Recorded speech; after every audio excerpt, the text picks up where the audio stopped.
அன்பார்ந்த ஜோதிட ஆர்வலர்களுக்கு என் அன்பு வணக்கங்கள். இன்று ஒருவருடைய ஜாதகத்தில் 5ஆம் பாவகாதிபதி 6ஆம் பாவத்தில் இருந்தார் என்ன பலன்கள் என்பதை குறித்து பார்ப்போமா? லக்கணம் 1, அதுக்கடுத்து 2, அதுக்கடுத்து 3, அதுக்கடுத்து 4, அதுக்கடுத்து 5, அந்த 5 வரை பார்த்து விட்டோம். அந்த 5ஆம் பாவக 5ஆம் வீட்டுக்குரிய கிரகம், அதற்கு அடுத்த 6ஆம் பாவகம் 6ஆம் வீட்டில் இருந்தால் என்ன பலன்? என்ன பலன்? ஒரு மண்ணு பலனும் கிடையாது. அதுதான் அந்த 5ஆம் தேதி 6 போய் மறைஞ்சிடறாரு. அப்புறம் எங்க போய் பலன் கொடுக்கு?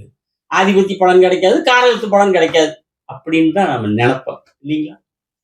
ஆனா இன்னும் மறைவு ஸ்தானம் மட்டும் இல்ல, அந்த 6க்குள்ளதான் கடன் இருக்குது, நோய் இருக்குது, எது இருக்குது, எதுவெல்லாம் ஒரு மனிதனுக்கு இந்த உலகத்துல வேண்டாமோ, தேவையில்லையோ, கடன், நோய், எதிரி, இந்த 3ஐயும் இந்த 6 கொடுக்கும்.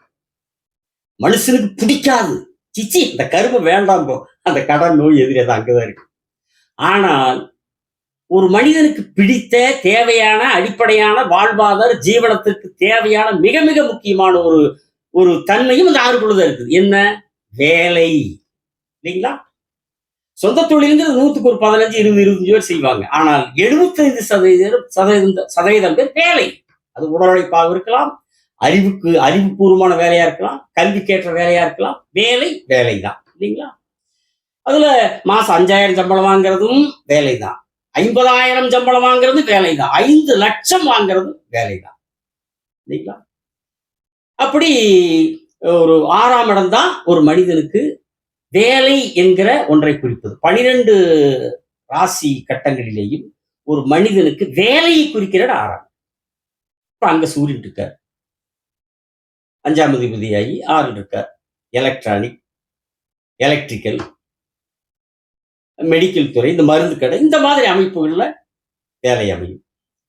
அப்புறம் அதே நேரத்துல சூரியன் அப்பாவுக்கு காரகராகிறார், தந்தை காரகர்.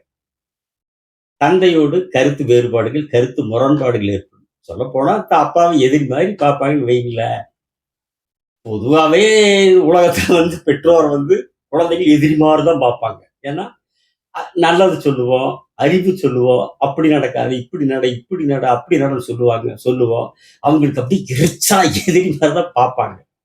ஆனால் சில குழந்தைகள் தாயின் சொல் வேதம், தந்தை சொல் மந்திரம், அம்மா அப்பா சொல்லக்கூடிய அறிவுரைகளை அப்படியே தட்டாமல் நடக்கக்கூடிய குழந்தைகள் இருக்காங்க.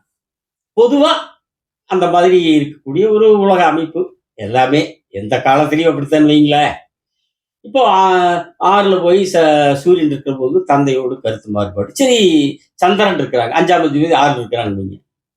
6 இருக்கிறப்போ சந்திரன் போது கலை சார்ந்த தொழில் அற்புதமா இருக்கு, சிறப்பா அமையும். சந்திரனுடைய வலுவை பொறுத்து கலை சார்ந்த தொழில ஒரு நல்ல அருமையான வாய்ப்பு கிடைக்கும். உணவுத்துறை சார்ந்த அமைப்புகள் கிடைக்கும். இப்ப சந்திரன் தாயை குறிக்கிறாரா, தாயோடு கருத்து முரண்பாடுகள், கருத்து வேறுபாடுகள், அம்மாவே எதிரி மாதிரி பார்க்குற மாதிரி தான் வச்சுக்காங்க இல்லைங்களா? சரி, அடுத்து செவ்வாய். இன்ஜினியரிங் தொழில்கள், இயந்திரங்கள் சம்பந்தமான தொழில்கள், அப்புறம் மெடிக்கல் துறை, மருந்து கடை, இந்த மாதிரி அமைப்புகள்ல ஒரு நல்ல வேலை, நல்ல முறைய வேலை அமையும். செவ்வாய் சகோதரன் குறிக்கிற கிரகம் அல்லவா? சகோதரனோடு கருத்து முரண்பாடு, கருத்து வேறுபாடு. சகோதரன் எதிரி மாதிரி தான் நீங்க, அந்த மாதிரி. சரி, அடுத்து புதன்.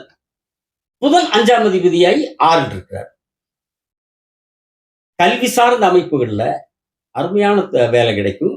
அதுவும் தகவல் தொழிலோட தொடர்பு, தகவல் தொடர்பு தான் கொட்டி கிடக்குது, ஏராளமான வேலை அமைப்புகள் இருக்கு. அதுல ஏதாவது ஒரு நல்ல வேலை அமையும். புதன்னா யாரு? தாய் மாமா. தாய் மாமாவோடு கருத்து முரண்பாடுகள், வேறுபாடுகள், மாமாவே ஒரு எதிரி, அந்த மாதிரிதான் இருப்பார். அடுத்து குரு. 5ஆம் அதிபதியா 6 இருக்கார். கௌரவமான அந்தஸ்தான உயர்ந்த வேலையே கிடைக்கும். வங்கி பணி போன்ற அமைப்புகளிலேயே வேலை கிடைக்கும். ஒரு நல்ல கௌரவமான அந்தஸ்தான வேலை கிடைக்கும், கல்விக்கேற்ற வகையில். குரு யாரை குறிக்கிறாரு? குழந்தை. நாளை அந்த ஜாதகருடைய குழந்தையோடைய மகன் மகளுடைய கருத்து வேறுபாடு, அவர்களே ஒரு எதிரி மாதிரி நடக்கிற மாதிரி ஒரு அமைப்பு. அதுக்கடுத்து சுக்கிரன். 5ஆம் அதிபதியாய் 6 இருக்கார். கலைத்துறை, அலங்காரத்துறை, அழகுத்துறை, கம்ப்யூட்டர் துறை, வாகன தொடர்பான துறை, ஃபேஷன் டிசைனிங் துறை, இப்படிப்பட்ட துறைகளில் நல்ல வேலை கிடைக்கும். அருமையான வேலை கிடைக்கும். சுக்கிரன் யாரை குறிக்கிறாங்க? 5ஆம் அதிபதி 6ல மறையிறாங்களா? யாரை குறிக்கிறாங்க? மனைவி, சின்னம்மா, பெரியம்மா, அத்தை, அக்கா, இவங்களோட கருத்து முரண்பாடுகள், கருத்து வேறுபாடுகள், அவங்களே ஒரு எதிரி மாதிரி நடக்கிற மாதிரி ஒரு அமைப்பு ஏற்படும். அதற்கடுத்தது கடைசியாக சனி பகவான் 6. 6ல சனி பகவான் இருக்கிறது ஒரு நல்ல அமைப்பு அல்லவா? உலகத்தில் இருக்கிற அத்தனை தொழில்களுக்கும் அடிப்படை காரணகர்த்தா தொழில்காரனை சனி பகவான் அல்லவா? தொழில் காரகத்திலே 6 இருக்கிறார் அல்லவா? அதனால எந்த தொழிலா இருந்தாலும் சரி, அது சனி பகவான் தான் பேசிக் அடிப்படை. என்ன சனி பகவான்ங்கிற போது கொஞ்சம் கௌரவ குறைச்சலான தொழில்களும் செய்யக்கூடியவர்களா இருப்பாங்க. இன்னும் சொல்ல போனா ஆபத்தான வேலை செய்யக்கூடியவங்களாம் கூட இருப்பாங்க. இந்த சனி 6ல் இருக்கிறப்போ ஒரு ஆபத்தான வேலைன்னா இந்த வெல்டிங் வைக்கிறாங்க பாருங்க, அந்த மாதிரி ஆபத்தான வேலை. இந்த மரம் இருக்கிறாங்க பாருங்க, மரம் பெரிய மரமா இருக்கு, அந்த அறுக்கிறத பார்த்தா நம்ம பக்கத்துல நின்று பார்த்தாலே நம்ம பயமா இருக்கு, அந்த மாதிரி வேலை செய்யறவங்க. அப்புறம் கீழே இரும்பு வச்சுட்டு கம்பி இரும்பு வச்சுட்டு வெட்டிரும்பு கையில் பிடிச்சிட்டு ஒருத்தர் சம்முட்டி எடுத்து அடிப்பா. அப்படி நம்மளுக்கு பயமா இருக்கு பார்த்தா. ஒரு ஒரு நூல் விளைச்சுன்னு என்னடா ஆகுறது. ஆனா அவங்க அது சர்வ சாதாரணமா செய்வாங்க, பழகிவிடும். அப்படிப்பட்ட ஆபத்தான வேலை செய்யக்கூடியவங்க இந்த சனி பகவான் வலுத்து இருக்கிறவங்க அந்த மாதிரி வேலை செய்வாங்க.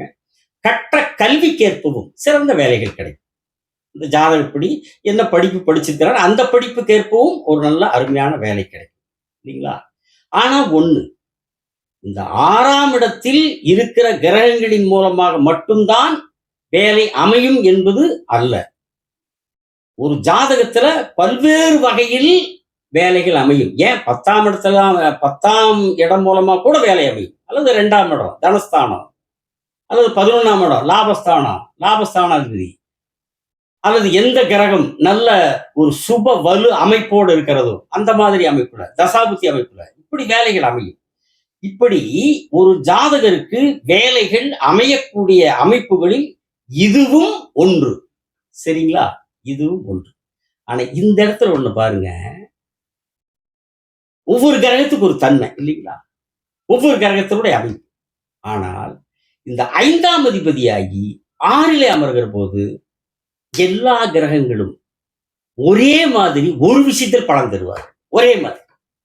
அது ஒரு 100% குரு சுபர், 100% சனி அசுபர். ஆனா 2 பேரும் ஒரே மாதிரி பலன் கொடுப்பாங்க ஒரே ஒரு விஷயத்துல.